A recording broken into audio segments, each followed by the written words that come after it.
The midday storm tore through central Indiana, leaving thousands of people on Indy's west side without power, and there's also a lot to clean up in the aftermath. RTV6's Ebony Monet is live with the latest. Ebony.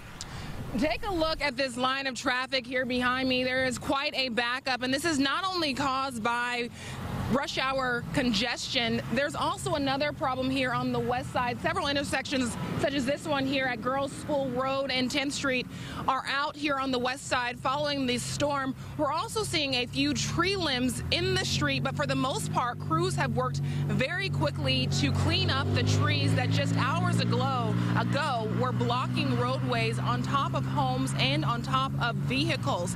Still at this hour, several residents are still dealing with the aftermath of this afternoon storm. In fact, as we drove through the residential neighborhood, we saw several people speaking with insurance adjusters and talking to contractors about the possibility of structural damage to their homes. In fact, we spoke to one woman about the moments as the storm that damaged her home rolled through. I was home when the storm hit, and all I can say is it was not something I thought would happen. I didn't expect to see the trees come crashing down on the power lines, and I didn't expect to see the transformers blow out.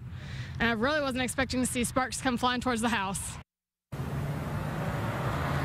In addition to some backup here with the traffic caused by the down intersection lights, the actually stoplights are not working here.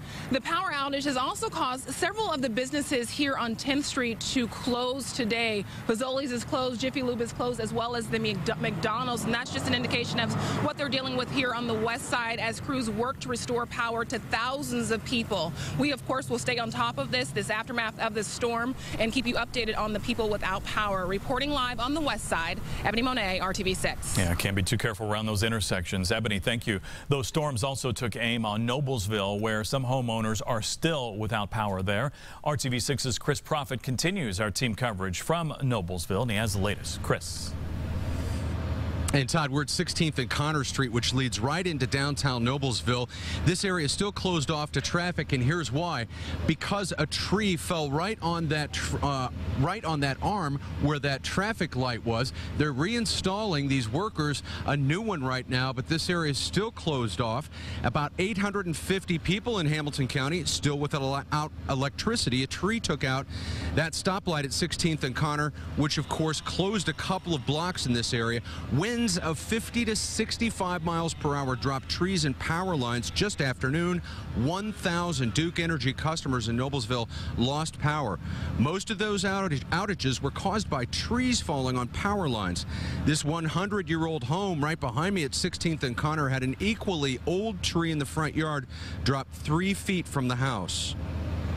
Nobody was home. My wife had gone out to do some errands. I was at work, and we're the only ones here right now. So, and God is very good. It missed the house by about that much. And this area has been closed since just afternoon, so we're coming up on 5 hours. They expect to get this area reopened now. Most people in this area have their electricity restored. It's just this traffic light, this arm right here. The tree went right down on it and took that right out. We'll have much more on the storms that rolled through Noblesville coming up at 6 and also at 7. Live in Noblesville, Chris Profit, RTV6.